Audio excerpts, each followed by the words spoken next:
capitaliste, c'est-à-dire un système capitaliste qui est de plus en plus déterminé, qui a des logiques d'oppression de plus en plus sophistiquées et subtiles.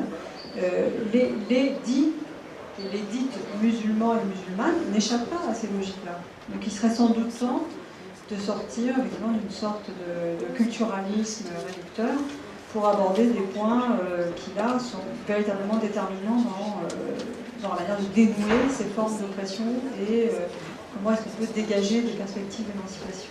Alors, une dernière question à quelques minutes de la fin de ce débat. Oui, s'il y a une avancée de l'islam par rapport à son époque, et je pense qu'elle est toujours aussi, qu'elle soit toujours du sens, c'est que l'islam accorde à la femme son indépendance financière.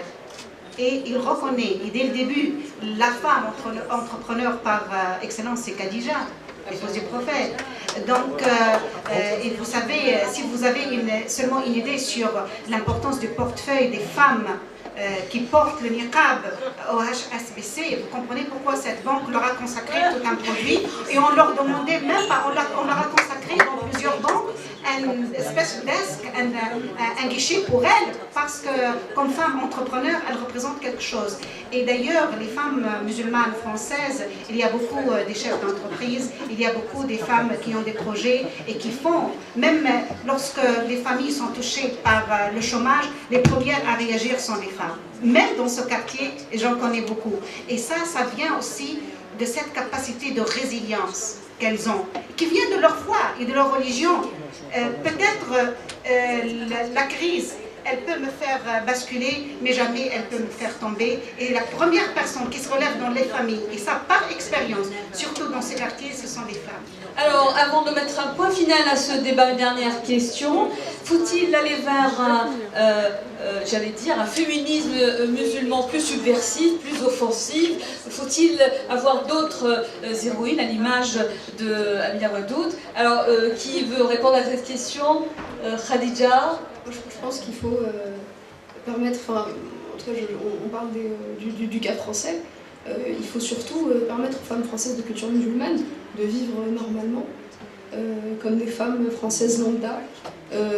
Effectivement, elles sont confrontées, enfin, c'est ce que j'ai voulu souligner, à des problèmes voilà, d'ordre économique sur le champ, dans le champ économique, sur le marché du travail, l'accès à l'emploi, aux études supérieures. Enfin, c'est vraiment des préoccupations de prosaïques de tous les jours, et il faut accepter ça en fait. C'est ce qu'a dit Madame Guenif. Il faut accepter ça, c'est des femmes comme les autres.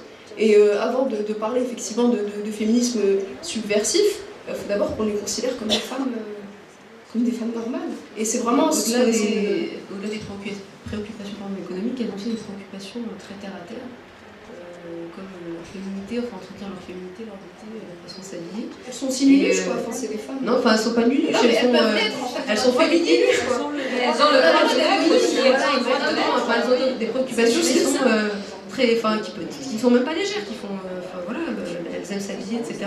Elles veulent être perçues comme des femmes à part entière et non pas tant comme le disait Mariam, des voiles sur pattes ou des musulmanes, des femmes voilées. Enfin, elles ne sont pas que voilées.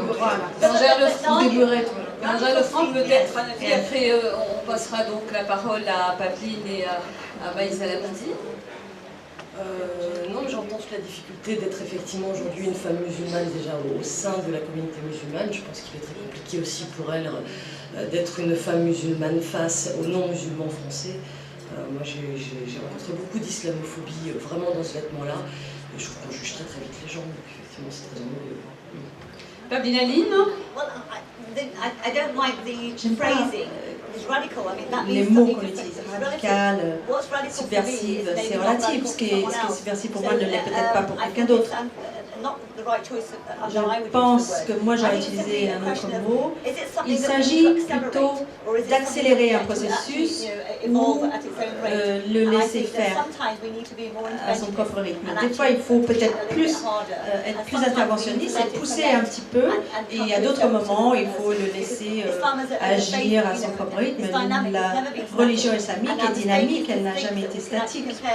Il ne faut pas penser qu'on peut comparer quelque chose qui se passe aujourd'hui et comme quelque chose qui s'est passé il y a quelques centaines d'années. C'est très dynamique comme les communautés. Et suis très impatiente personnellement et je pense que vous utilisez peut-être le mot radical, mais moi je parle d'impatience. Ça peut aller plus vite que cela ne va pour l'instant. Et je pense qu'il faudrait pousser. Sur cette question, pour ma part, je m'inscris dans la tradition.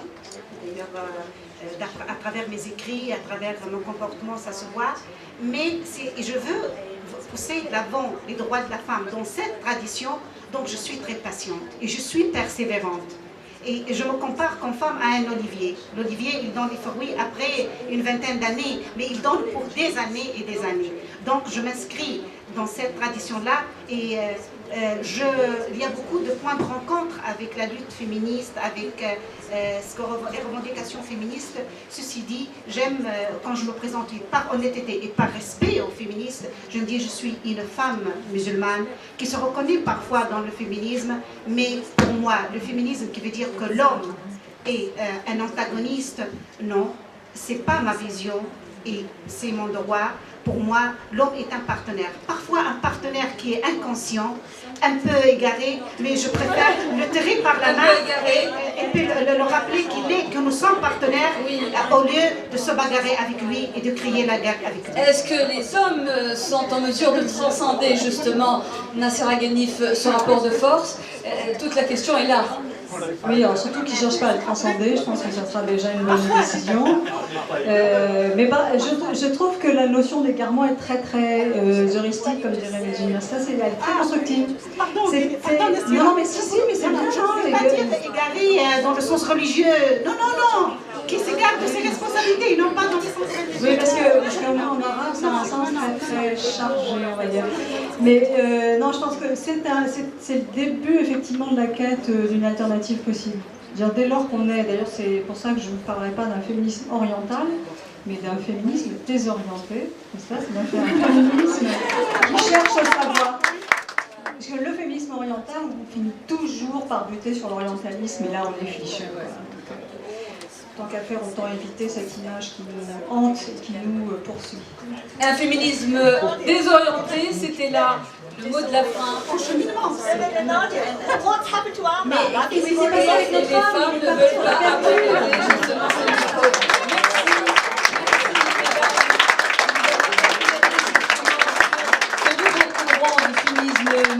Merci à vous, mesdames et messieurs, d'avoir suivi avec beaucoup d'attention ce débat qui a été dense, riche et très intéressant. Je vous souhaite une excellente fin de soirée et Saharetkoum, encore une fois, profitez du week-end puisque l'Aïd coïncide avec le week-end. Bonne fête à vous tous.